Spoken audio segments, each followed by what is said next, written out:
அருளாசீர் ஊடக நண்பர்களே, தவக்காலத்தின் முதல் ஞாயிறிலே உங்களை அன்போடு வரவேற்கின்றேன். இன்றைய நாளினுடைய மைய சிந்தனை, வாழ்வில் வரும் சோதனைகளை எதிர்கொள்வது எப்படி. ராஜ் ஒரு பெரிய நிறுவனத்தில் வேலை செய்து வந்தார். அவருடைய உழைப்பையும் நேர்மையையும் பாராட்டி அவருக்கு பதவி உயர்வு கொடுத்தார்கள்.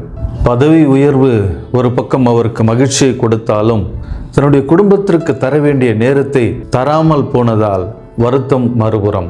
அவருடைய நண்பர்கள் பாராட்டினார்கள், உனக்கு பதவி உயர்வு கிடைத்து விட்டது, இனி நல்ல வருமானம் கிடைக்கும், நீ மகிழ்ச்சியோடு வாழலாம் என்று. ஆனால் அவன் அனைவரிடத்திலும் சொன்னது, என்னுடைய குடும்பத்திற்கு உரிய நேரத்தை என்னால் தர முடியவில்லை. வாரத்தில் 4 நாட்கள் நான் வெளியில் இருக்கின்றேன். இனி பதவி உயர்வு கிடைத்தால் 6 நாட்கள் வெளியே இருக்க வேண்டி வரும். இந்த பதவி உயர்வு என்பது ஒரு சோதனை. பணத்திற்கும் உறவுக்கும் இடையில் வருகின்ற ஒரு சோதனை. எதை தேர்ந்து கொள்வது, எதை விட்டு விலகுவது?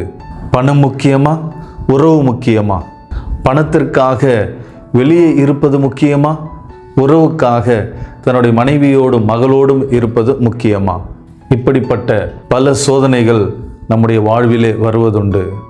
மனிதனை பல சக்திகள் இயக்கிக் கொண்டிருக்கின்றன. அதிலே ஒன்று மகிழ்ச்சிக்கான தேடல். காலை எழுந்தது முதல் மாலை படுக்க செல்லுகின்ற வரை இவன் இதிலே முழுமையாக ஈடுபடுகிறான். எல்லா மனிதர்களும் தேடுவது மகிழ்ச்சி. ஆனால் அந்த மகிழ்ச்சியை எல்லோரும் ஒரே இடத்தில் தேடுவது கிடையாது. இந்த மகிழ்ச்சியை எங்கு தேடுகின்றார்கள் என்பதை மையமாக வைத்து மனிதர்களை 2 வகையாக பிரிக்கலாம். ஒன்று, பொருள் சார்ந்த தேடலில் ஈடுபடுகின்ற மனிதர்கள். இவர்கள் பணம், பதவி, பட்டம், செல்வம் இவற்றை தேடுகின்றவர்களாக இருக்கின்றார்கள். இரண்டாவதாக, உறவு தளத்தில் மகிழ்ச்சியை தேடுகின்றவர்கள். இவர்கள் இயற்கையின் மீது அக்கறை உள்ளவர்களாக, அடுத்துள்ளவர்கள் மீது அக்கறை உள்ளவர்களாக, இறைவன் மீது அக்கறை உள்ளவர்களாக இருக்கின்றார்கள்.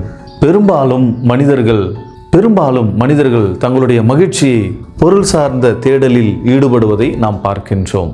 விவிலியம் இதைத்தான் சோதனை என்று அழைக்கின்றது. இறைமகன் இயேசு 3 விதமான சோதனைகளை சந்தித்தார். முதலாவது, கல்லை அப்பமாக மாற்று என்று சாத்தான் சொல்வதன் வழியாக தன்னுடைய உடல் ஈர்ப்புகளை நிறைவு செய்து கொள்ள சாத்தான் சோதித்தது. இரண்டாவதாக, ஒரே நாளில் பேரும் புகழோடு வாழ்வதற்கு நீ என்னை வணங்க வேண்டும் என்று சொல்லி ஜெருசலேம் ஆலயத்தின் உச்சிக்கு கொண்டு சென்று அங்கிருந்து குதிக்க சொன்னது சாத்தான். இந்த உலக செல்வங்களை எல்லாம் காட்டி என்னை மண்டியிட்டு வணங்கு, அனைத்தையும் உனக்கு தந்து விடுகிறேன் என்கின்ற செல்வத்தின் மீதுள்ள ஆசையை, சோதனையை தூண்டியது சாத்தான். மனித வாழ்க்கை இப்படி சோதனைகள் கொண்டு நிறைந்திருந்தாலும், இந்த சோதனைக்கான தொடக்கம் எங்கு என்பதை இன்றைய முதல் வாசகம் நமக்கு குறிப்பிடுவதை நாம் பார்க்கின்றோம். அங்கு 2 மரங்களை குறித்து இறைவன் குறிப்பிடுவதை நாம் பார்க்கின்றோம்.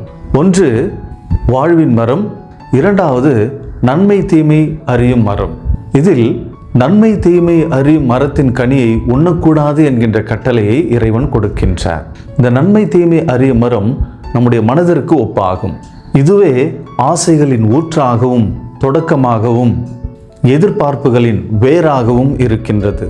இந்த ஆசைகள் நிறைவேறினால்தான் மகிழ்ச்சி என்கின்ற ஒரு அகக்கட்டாயத்தை, இன்னர் கம்பல்ஷனை உருவாக்குகின்றது. பொருள் சார்ந்த தேடலில் மகிழ்ச்சியை தேடுவதற்கு காரணம் இந்த அகக்கட்டாயம்தான். ஆதாமும் ஏவாளும் இவர்களை தொடர்ந்து இதிலே ஈடுபட்ட மனிதர்களும் இதற்கு சிறந்த எடுத்துக்காட்டு. ஒரு விதத்திலே இந்த பொருள் சார்ந்த தேடல் தான் நம்முடைய பாவங்களுக்கும் காரணமாக அமைகின்றது. அதனால்தான் பவுலடிகளார் சொல்லுவார், ஆதாமின் வழியாக பாவம் இந்த உலகில் நுழைந்தது என்று. ஆனால் உண்மையில் இந்த மனதின் ஈர்ப்புகளுக்கும் எதிர்பார்ப்புகளுக்கும் ஏற்ப செயல்பட்டோர் தங்களுடைய மகிழ்ச்சியை மட்டுமல்ல, தங்களுடைய உறவுகளையும் இழந்து நிற்கின்றார்கள். இந்த பொருள் சார்ந்த தேடல் நம்மிலே நிறைந்திருப்பதால் சக மனிதர்களை நாம் மதிப்பது கிடையாது, அவர்களுடைய உணர்வுகளையும் நாம் புரிந்து கொள்வது கிடையாது. இதன் காரணமாக நம்முடைய உறவுகள் பாதிக்கப்படுகின்றன. அப்படி உறவுகள் முறிந்தாலும் அது பெரிதாக தெரிவது கிடையாது. எனவே அன்புக்குரிய சகோதர சகோதரிகளே, இந்த சோதனைகளை வெல்லும் உள்ள உறுதியை நமது ஆண்டவரிடமிருந்து நாம் கற்றுக்கொள்வோம். சோதனைகளை சாதனைகளாக மாற்றுவோம். Praise the Lord. இயேசுவுக்கே புகழ், இயேசுவுக்கே நன்றி. மரியே வாழ்க.